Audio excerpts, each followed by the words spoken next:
I apologize for asking, but are you saying you'd rather I not come to the wedding tomorrow? I want to make sure I understand your meaning clearly. What I meant, I believe Marty would also prefer it if his less fortunate sister, who works at a supermarket, didn't attend. It was the first time I truly felt the sting of being looked down upon. They claimed it was for Marty's benefit. Invoking my brother's name left me speechless. My name is Joanna. When I was in ninth grade, our parents passed away in a car accident, leaving Marty and me alone. At first, I couldn't grasp the enormity of it. With no reliable relatives, our teachers stepped in to handle the funeral arrangements and other necessities. I could only watch, tightly holding Marty's hand. It was only after the funeral, in our quiet house, that the reality sank in. I wept uncontrollably, tears flowing until exhaustion claimed me. When I awoke, a strange calm had settled over me, as if I had expended a lifetime's worth of tears in one night. With a clear mind, I pondered how best to move forward, ensuring Marty's well-being above all else. That was my priority. Opting not to pursue college, I decided to enter the workforce instead. Concerns about finding a job without a high school diploma nagged at me, but a classmate's parent who owned a supermarket came through with an opportunity. Would you be interested in working here? The pay isn't great, but the team is wonderful. While others relished their high school experience in crisp new uniforms, I couldn't help but envy them. Yet practicality dictated I had to work to make ends meet. Thankfully, Marty understood our circumstances. When he returned from school, he pitched in with dinner and chores. Knowing Marty's kind nature, I wanted him to keep enjoying what he loved most, playing soccer. Marty considered quitting due to the travel costs for matches, but both the coach and I persuaded him to stay. I might be biased, but I truly believe Marty has a natural talent for soccer. On game days, I would either take time off work or rearrange my schedule just to be there to support him. Initially, other parents were taken aback to see a sister, not a parent, cheering Marty on.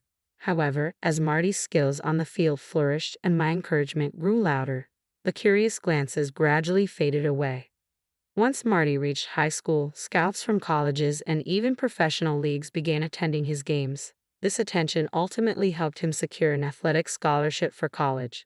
When it was time for college, Marty declared, "I'm going to work. I can't keep relying on you, sis." I shook my head firmly. "I want you to keep pursuing your dreams, Marty. Through you, I get to experience the youth I missed." Marty frowned slightly at my words. "I'll make it to the pros for sure and take care of you, sis."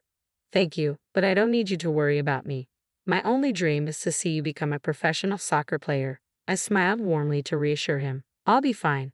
"Sure, sis. You're the one who's always working hard," Marty conceded. But in my eyes, Marty was the true embodiment of hard work.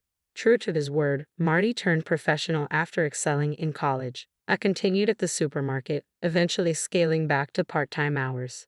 Time flew by, almost 15 years since I first started working there. One evening during a break, a text from Marty lit up my phone. It read, "There's someone I want you to meet." I jumped up in excitement, momentarily forgetting I was in the break room at the supermarket. The news that Marty had found someone special filled me with such joy that tears streamed down my face as I shared the story with my coworkers and manager. Marty had always been a good-natured kid, hardly ever asking for anything. He shed his rebellious streak entirely after our parents passed away. He even considered giving up soccer, his greatest passion, just to support me. And now, I was about to meet someone who meant a lot to him. Could I be any happier? The text message contained all the details: date, time, and the name of a restaurant in a nearby hotel. When I shared the news with my coworkers, they insisted, "You've got to dress up." I was usually mindful of my appearance, but I didn't own anything particularly fancy. After finishing my part-time shift, my coworkers insisted on taking me to the shopping district. We visited boutiques I rarely frequented, trying on various outfits until I settled on a classy yet simple dress.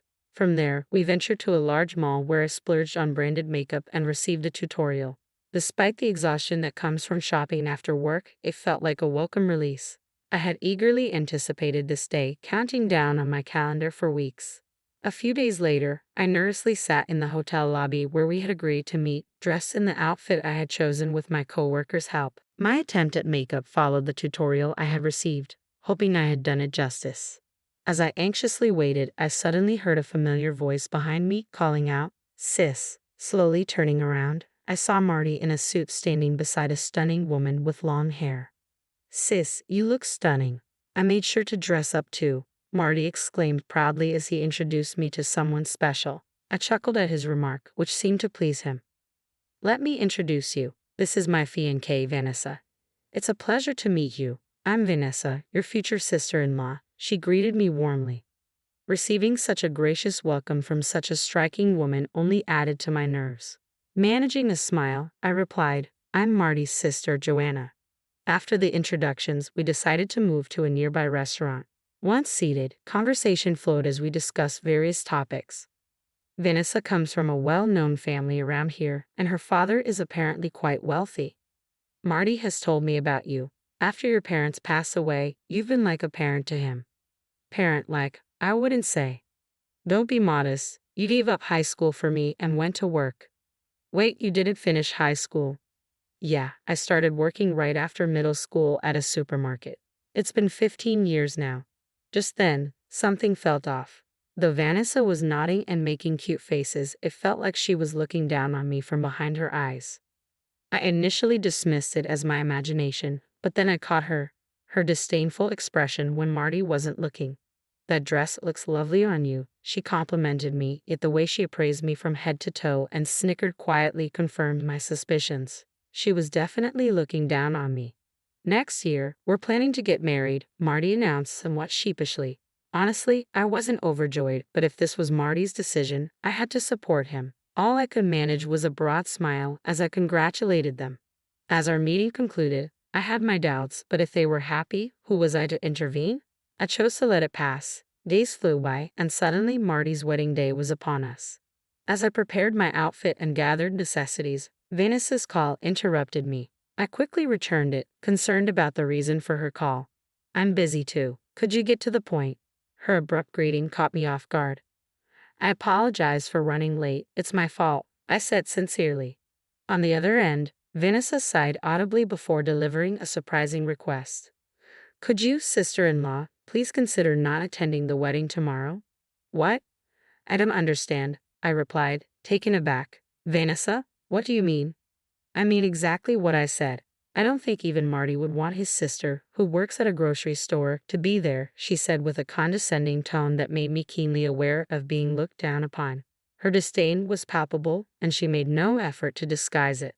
But I can't possibly miss my brother's wedding, I insisted firmly. Vanessa, that's not an option. As the bride, I decide what's possible. Please don't force me to repeat myself. It's also for Marty's sake, Vanessa countered, a statement that left me with little room to argue. The guest list for the wedding included Marty's coach and teammates, as well as influential figures from Vanessa's family's business circles, people often referred to as elites. I couldn't shake the feeling that my presence as a high school dropout might disrupt the ambience. Marty might reassure me, but I'm sure others won't feel the same. Perhaps following Vanessa's suggestion and not attending would be best. Fine, I won't come. Can I at least send a congratulatory message, even if it feels impersonal, over the phone? If I can't say it in person, then what's the point? Forget it, Vanessa, I said curtly, ending the call.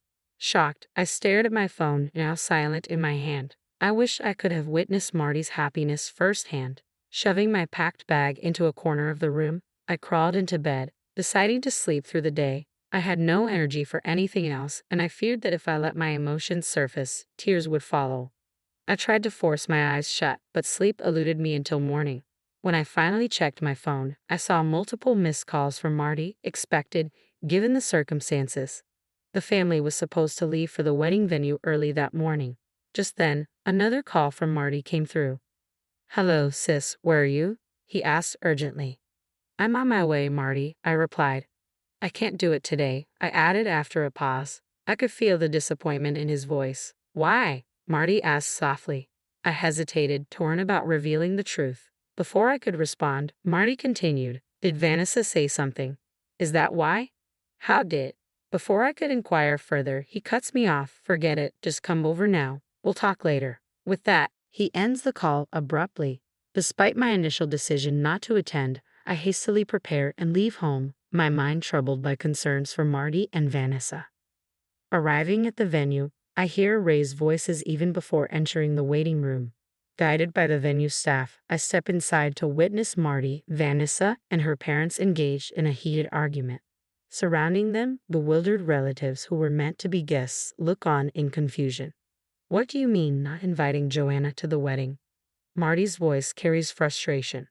I can't have a supermarket worker as my sister-in-law. It's embarrassing, Vanessa retorts, her parents nodding in agreement beside her. It's disheartening to see them all aligned on this issue. Witnessing Marty's escalating anger, I see his frustration boiling over. What do you mean I should be embarrassed? Joanna has worked tirelessly her whole life to take care of me, he asserts passionately. Vanessa scoffs at his defense. Because of your sister, I might never marry. You know I should come first, right? That's right, Vanessa asserts confidently, as if it's self-evident. Absolutely, her parents chime in unison. Meanwhile, Marty looks ready to explode with rage. Marty, Vanessa, let's try to calm down. I interject hastily, attempting to diffuse the tension. But Vanessa suddenly notices my presence and snaps. Why are you here? People like you, who work at supermarkets, weren't invited. Leave now. Why does she have to say things like that? I thought, struggling to hold back tears in front of Vanessa. Just then, a voice broke through the murmurs of the crowd of onlookers. Wait a moment, I can't let that comment slide, declared the voice. Its owner pushed through the gathering and stood before us. Coach. It was Marty's team coach, who had arrived early for the ceremony and intervened upon hearing the disturbance. Judging someone by their occupation is unjust, he asserted firmly. Vanessa shot him a pained glance. Even she couldn't maintain her composure in front of the coach. Well, that may be, the coach remarked with a wry smile as he pulled a book from his bag. My initial sadness evaporated, replaced by a rush of embarrassment. Are you sure she's low level, even by your standards? He challenged. That's a bestseller. What does this have to do with anything? I exclaimed, recognizing the book in his hands. It was a novel I had written under the pseudonym Annie. Vanessa and her parents were left speechless. The coach held up the book, revealing my secret identity as its author. The novel traced back to a time before Marty's soccer career took off. When life settled down after our parents' passing, I turned to reading as a solace, often spending time at a library near my supermarket workplace. That library had a public computer corner where I first explored writing, fueled by my passion for books. On a whim, I entered a contest and won, leading to connections with a publishing house. Now, I'm a recognized author of several bestsellers and often featured in the media. I've never heard this story, Vanessa finally spoke after a moment of stunned silence. Marty interrupted sharply. I never mentioned it, but it's true, fixing a firm gaze on Vanessa. Marty's sincerity seemed to sway Vanessa. She turned to me, her demeanor shifting from skeptical to genuinely impressed. If you're such an accomplished person, that changes things. Please join us for the ceremony. Don't toy with me. I'm not marrying you, Marty declared firmly, causing Vanessa to bristle. What did you just say? She retorted, her anger palpable. The coach intervened, holding Vanessa back. We can't go on like everything's normal after the way you've treated my sister. Marty continued, his voice resolute. I'm sorry, but I can't go through with this, Vanessa. Amidst protests from Vanessa's parents and the relatives who had gathered for the wedding, Marty offered a heartfelt apology. This isn't happening, Vanessa's parents exclaimed, restrained by their own relatives. After some heated exchanges, it was decided that Vanessa's guests would leave. Vanessa herself continued to demand, you have to marry me, as they departed. In the dressing room afterward, it was just Marty and me. Mary slumped onto the sofa, looking utterly drained.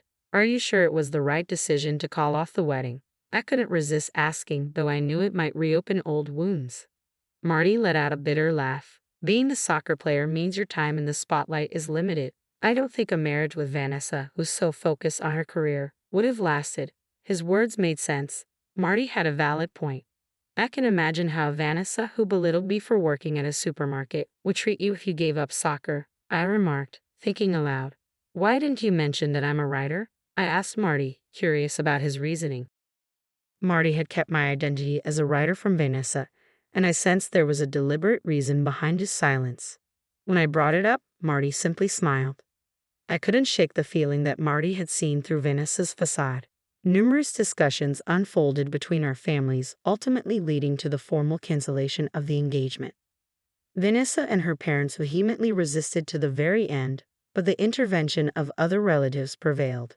Despite the broken engagement, Marty continued to excel in his soccer career. In contrast, Venus's family endured public scrutiny after her outburst in the waiting room was splashed across the media. As for me, I'm contemplating transforming this ordeal into a novel while balancing my writing career with my job at the supermarket. I intend to keep supporting Marty